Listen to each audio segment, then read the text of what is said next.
Sejam bem-vindos ao canal Assessorando. No vídeo de hoje nós vamos trocar uma ideia, bater um papo sobre a nova declaração que está sendo instituída pela Receita Federal. Ela publicou uma instrução normativa em outubro de 2023, na qual ela institui o REVAR, que é uma declaração da pessoa física para apuração do imposto de renda, de rendas variáveis. Nós vamos falar um pouquinho dessa instrução normativa, trazer alguns tópicos importantes ali e falar como que vai se dar a princípio essa declaração, porque veja, é uma implantação. Então nós sabemos ali que no primeiro trimestre será praticamente ali uma base de teste da Receita Federal em relação às funcionalidades dessa declaração.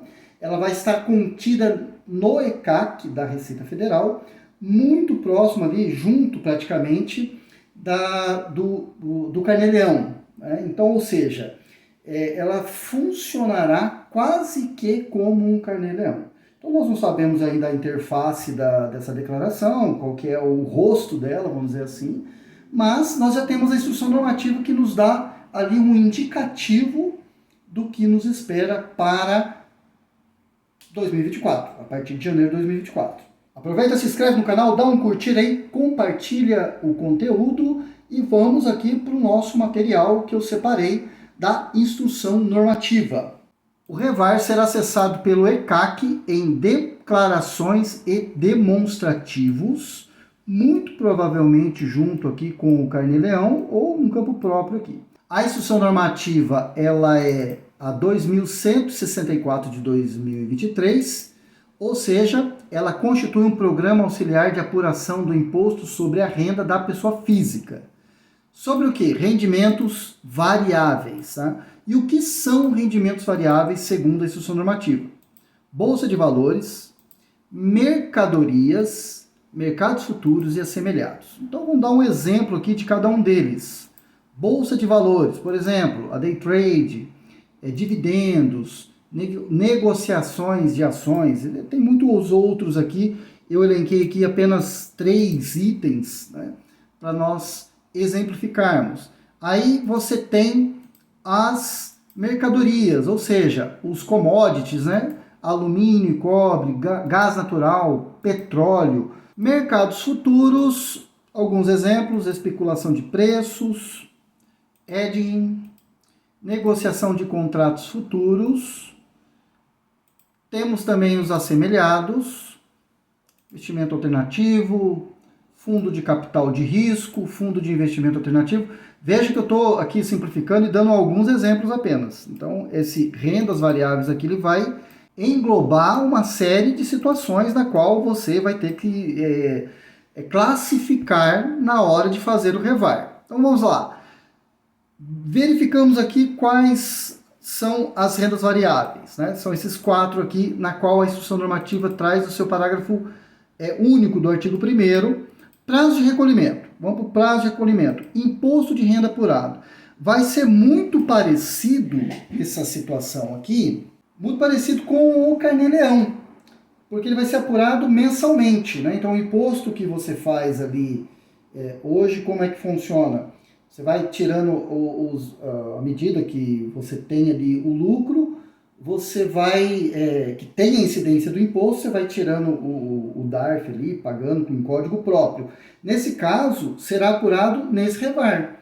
Então, a Receita Federal ela centraliza essas informações num lugar só, da mesma forma que o Carnê-Leão. Você tem que fazer o Carnê-Leão, centraliza as informações no Carnê-Leão. No prazo de recolhimento, nós temos até o último dia útil do mês subsequente, o imposto sobre a renda da pessoa física apurados por meio do REVAR deverá ser recolhido até o último dia útil do mês subsequente ao da realização da operação, contado da data do pregão, por meio de DARF, gerado pelo programa. Então, o programa é quem vai gerar o DARF. Então, aqui nós também temos o programa, o REVAR, gerando ali o DARF com código próprio. No primeiro mês de apuração do imposto por meio do REVAR, o contribuinte deverá informar o custo unitário de cada ativo sob a sua titularidade e o valor de prejuízos anteriores acumulados havidos nas modalidades operacionais da day trade e comum. Esse contribuinte aqui que deverá informar o custo unitário de cada ativo, nós vamos ver também no cronograma. Lembrando que valor inferior a R$10 não se recolhe.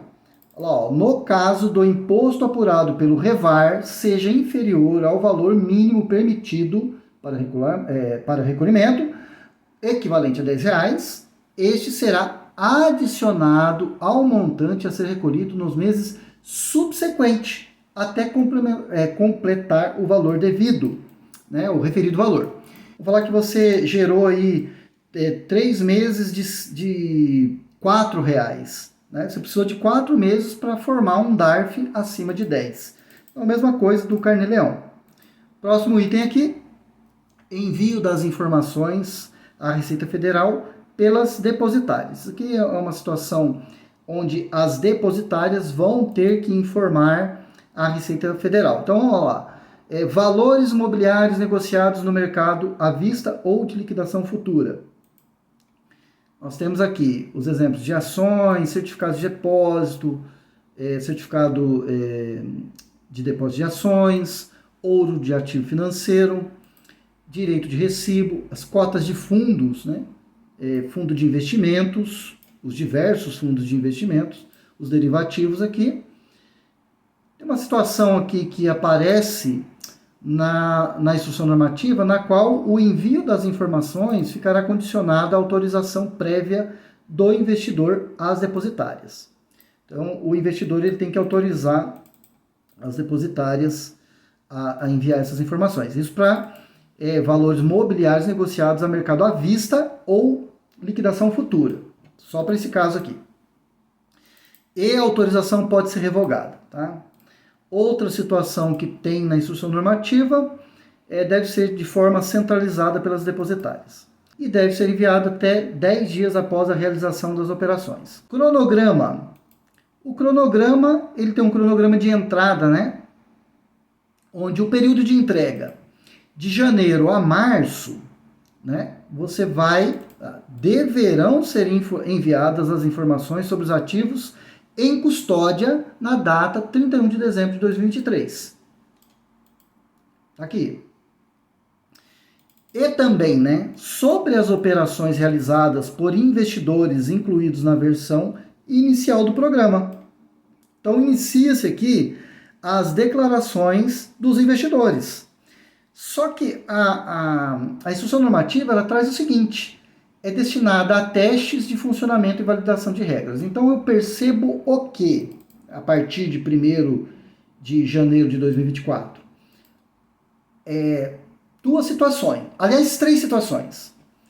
A primeira é que os ativos em custódia, na data 31 de dezembro de 2023, deverá ser informado no REVAR. Você vai pegar ele e inserir, muito provavelmente vai ter um campo próprio para isso, você vai inserir isso no REVAR. Segundo ponto é que a partir do dia 1º de janeiro, em rendas variáveis, a fazer o devido preenchimento do REVAR para apuração do DARF. Terceira situação é que, nesse período aqui de janeiro a março, ou seja, nesse primeiro trimestre aqui, a Receita Federal vai destinar essas informações como teste, né, e validação das regras. Essa informação aqui está coletada da instrução normativa, diretamente da instrução normativa. Abril de 2024, deverão ser enviadas as informações sobre os ativos em custódia da data 31 de março de 2024. Então veja, e a partir de 1º de abril, sobre operações realizadas por investidores que realizam operações apenas no mercado à vista, vai entrar aqui esse investidor, e que não realiza operações de empréstimos de ativos com ouro e do ativo financeiro. Então é outro cronograma aqui, outra sequência do cronograma. A partir de janeiro de 2025, deverão ser enviados as informações sobre ativos em custódia na data 31 de dezembro de 2024. Então, os ativos sob custódia, né, em custódia, nessa data, deverão ser informados no REVAR lá em janeiro de 2025. E a partir de janeiro de 2025, sobre as operações realizadas por investidores que realizam as operações previstas no artigo 4º, a partir de janeiro de 2025. Sobre operações por investidores do artigo 4º. Qual que é o artigo 4º? Né? Nós verificamos aqui que quem opera sobre o mercado à vista e que não realiza operações de empréstimo de ativos e com ouro de ativo financeiro, é a partir de 1º de abril de 2024. Para os demais casos, a partir do 1º de janeiro de 2025. Tem um prazo um pouco maior aqui. Então tá aqui, ó. O artigo 4º ele vai falar dos valores imobiliários negociados no mercado à vista ou de liquidação futura. Só vê a instrução normativa para darmos uma analisada. A instrução normativa aplica-se a rendimentos auferidos por pessoas físicas residentes ou domiciliadas no exterior. As entidades obrigadas ao envio das informações à Receita Federal deverão manter banco de dados com os registros correspondentes pelo prazo de 5 anos. Então, as entidades obrigadas ao envio de informações. Agora eu vou chamar atenção para isso aqui, ó. Sujeita-se a multas previstas, tem a multa aqui, o artigo, e no parágrafo único incorre ainda em crime contra a ordem tributária nos termos do artigo 2 da Lei 8.137. Quero chamar a atenção para a lei, constitui crime da mesma natureza, né? Crime contra a ordem tributária. Nós temos o artigo 1º e temos o 2º. A instrução normativa ela vai trazer para nós a penalidade do artigo 2º. Por que é importante falar disso aqui? Porque nós às vezes não damos conta, né, do risco que nós corremos, né, em relação ao descumprimento da norma. O REVAR da instrução normativa vai entrar, o não cumprimento, né, o REVAR, não cumprimento no sentido de prestar informação falsa. Olha aqui, a pena. Detenção de 6 a 2 anos, de reclusão, tá? Para você ter uma noção. Muito bem, o objetivo do vídeo é trazer aqui um pouco sobre a instrução normativa e a criação desse REVAR. Ele vai ter um cronograma, ele vai ter um cronograma de entrada.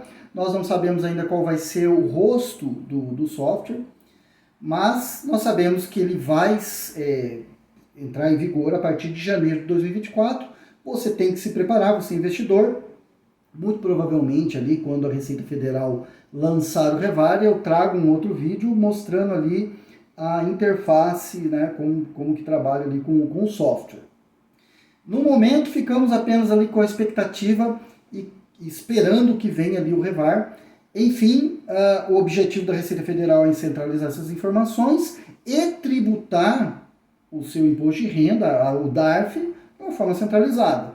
É uma forma de controle? É uma forma de controle. Para quem está aí no ambiente contábil, está percebendo o quanto de controle a Receita Federal ela está ali alinhando e se ajustando. E para os investidores, né, já havia ali uma expectativa de controle, né? E o próximo você pode ter certeza que será lá o criptoativo e outros ativos similares ali. Espero que você tenha gostado do vídeo, se inscreve no canal aí, dá um curtir, troca uma ideia, bate um papo comigo aí. Se eu deixei de passar alguma informação importante, coloca para mim no comentário, tá? E vamos trocando uma ideia, vamos batendo um papo aí. Espero nos próximos vídeos e fica com Deus.